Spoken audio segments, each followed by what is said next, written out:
في ناس بتحكم العالم وأنا اليوم مش هسكت، ولو أنت ما تعرف الحكاية أنا وليد وهنا الحكاية اسمه. لو سألتك سؤال من الذي يحكم العالم وكيف هي المنظومة المتسلسلة لحكم العالم، وهل هو شخص واحد أو عدة أشخاص؟ قبل ما تعرف من اللي يحكم العالم أنت كمشاهد لابد أن تعرف إيش القصة من بدايتها وهنا الحكاية. عشان نعرف القصة لازم نعرف من هم الماسونيين. الماسونية في بدايتها كانت مجرد جمعية ما لهاش أي علاقة بالدين، وكانوا عبارة عن مجموعة من الحرفيين تحت اسم نقابة البنائين الأحرار اللي كانوا مهتمين في البناء والعمارة زي نقابة المهندسين حاليا. ومع الوقت صار لهم دور سياسي مؤثر في أوروبا، وصارت جماعة رائدة من كبار التجار في العالم. ما بين العصر الإقطاعي والعصر الرأسمالي، وأكيد بتسأل نفسك أو بتسأل وليد، يا وليد هو إيش العصر الإقطاعي وإيش العصر الرأسمالي؟ العصر الإقطاعي يا عزيزي المشاهد هو العصر المتواجد في القرون الوسطى، الذي كان فيها الأرض والزراعة هي كانت كل ثروتهم. قابل أن الفلاح يعيش، كان النبلاء والحكام هم ملاك الأرض، والفلاح لهم مقابل بسيط مقابل الزراعة والفلاحة. أما العصر الرأسمالي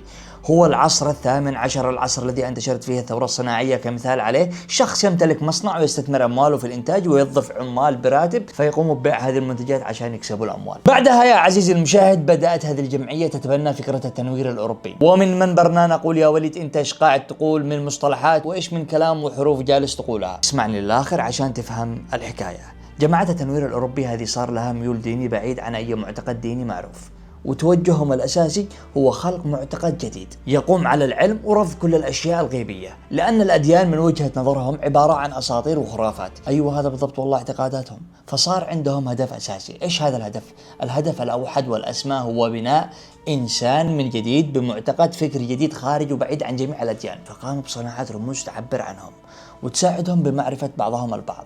مثال العين اللي بترمز لوجود قوة خفية بتراقب تصرفات البشر وتحاسبهم في النهاية على أفعالهم. فبدأوا ينشروا الغموض والتصرفات الغريبة عشان الناس تخاف عن ذكر اسمهم، فبدأوا بنشر أسرار كثيرة عنهم عشان يقال عنهم إنها مؤسسة شيطانية هدفها السيطرة على العالم بهدف إذاعة الرعب عند الناس. والماسونية أصلا عبارة عن تضخيم وبروزوها كيان قوي عشان تصبح سمعتهم قوية بين الناس، مع أنهم ناس عاديين ما لهم أي قيمة. حتى أنه في بداية دخولهم للأوطان العربية كان عندهم تجمعات ومحافل، فأمر حكام مصر وفلسطين مثلا على القضاء عليهم نهائيا، وكان أمرهم بسيط وسهل جدا، يعني ناس ما لهم أي قيمة. ولكن لو جينا نتكلم على الكيان اللي يمتلك النفوذ والسيطرة الحرفية على العالم بأكمله، هي شركة واحدة، شركة بلاك روك. بلاك روك شركة استثمار أمريكية تأسست سنة 1988 على يد مجموعة من رجال الأعمال، وأبرزهم رجل الأعمال والخبير الاقتصادي الأمريكي لاري فينج، اللي تظهر وسائل الإعلام الأمريكية على أنه أخطر رجل في العالم. وهذا كله بسبب أنه الرئيس التنفيذي للشركة والعقل المدبر لكل الصفقات الناجحة اللي كانت نقطة تحول في تاريخها، واللي اختارته مجلة هارفارد بيزنس ريفيو سنة 2015 كواحد من أفضل الرؤساء التنفيذيين في العالم. طيب يا وليد من هو هذا لاري فينك؟ خلونا ندخل بقصة لاري فينك. لاري فينك يا جماعة هذا اسمه الحقيقي لورانس دي فينك، مش دي لوفي. ولد في كاليفورنيا سنة 1952 من عائلة يهودية، ولما أقول يهودية هنا تبدأ الحكاية. في طفولته اشتغل مع والده في مجال صناعة الأحذية، ودرس وتخرج وأخذ بكالوريوس الآداب في العلوم السياسية، وعمل ماجستير في إدارة الأعمال، وبدأ حياته المهنية سنة 1976 في بنك فيرست بوسطن. وبعد سنين بسيطة صار أصغر مدير تنفيذي للبنك. فقام هذا اليهودي واختار فريق إداري كامل من اليهود يشتغلوا تحت إشرافه، إلى أن جت سنة 1986 خسرت شركته ما يقارب 100 مليون دولار بسبب قراراته الخاطئة. فاضطر حينها أنه يستقيل من فيرست بوسطن بعد ما حس أنه مكانته انهارت. وبعدها بأيام بسيطة يقرر أنه يبدأ من مكان ثاني وجديد، ويفتح شركة جديدة بالتعاون مع مجموعة من أصدقائه، والشركة هذه هي بلاك روك. ليش تعتبر الشركة هذه أخطر شركة في العالم؟ لأن هذه الشركة يا جماعة بتمتلك ربع الأموال الموجودة على هذا الكوكب المتواجد في درب التبانة.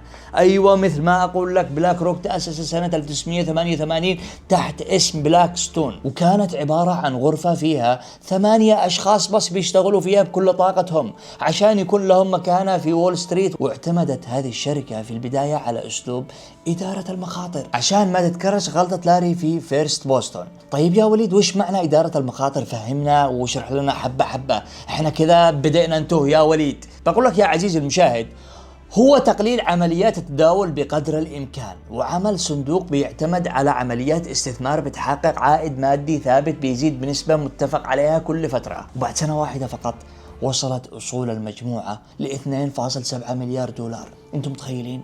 وفي سنة 1991 وصلت إدارة الأصول اللي تديرها الشركة إلى 9 مليار دولار. وفي سنة 1992 يتغير اسم الشركة لبلاك روك، وقعدت تكبر سنة ورا سنة إلى أن أصبحت إدارة الأصول اللي تملكها سنة 1999 165 مليار دولار. وفي نفس السنة راحت الشركة وحطت أسهمها في البورصة، وكان سعر السهم وقتها 14 دولار، ولكن حاليا وصل السهم الواحد لسعر 800 دولار. فبدأت الشركة تتوسع عن طريق عمليات الاستحواذ، وكانت في كل مرة تشتري أسهم من أي شركات كبيرة داخل العالم، 50% من الأسهم عشان تكون هي المتحكمة الأساسية فيها. وبهذه الطريقة قدرت تستحوذ على شركة SSRM هولدينغز، واحدة من أكبر شركات الاستثمار الأمريكية.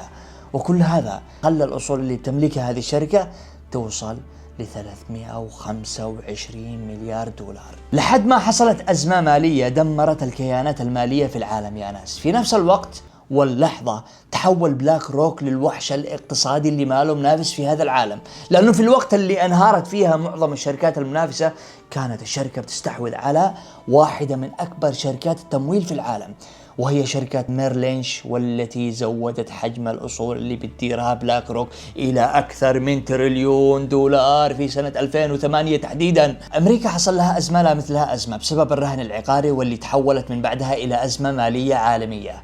فقررت الحكومة الأمريكية إنها تتعاقد مع بلاك روك عشان تحل هذه الكارثة وتنقذ أمريكا. ولكن شرط بلاك روك مراقبة وإدارة أكبر المؤسسات المالية مثل مركز الاحتياط الفيدرالي ووزارة الخزانة المالية وبنك ستيرنز وشركة AIG للتأمين، بمبالغ وصلت ل 130 مليار دولار.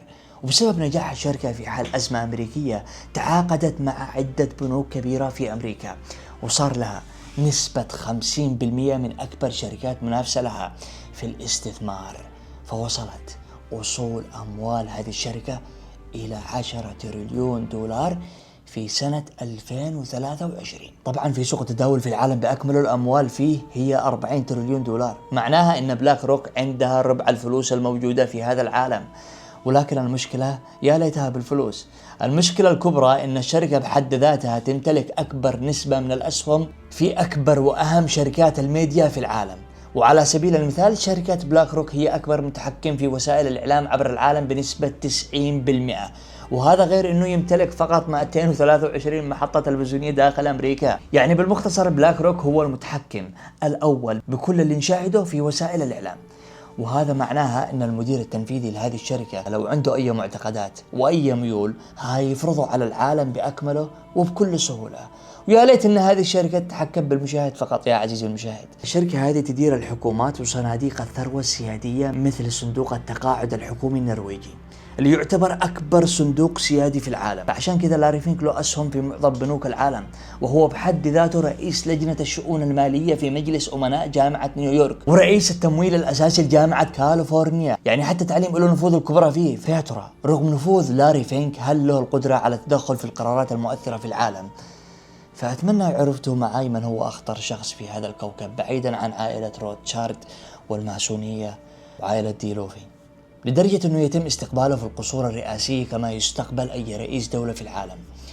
وإن كنت ما تعرف الحكاية، أنا وليد وهنا الحكاية. سلام.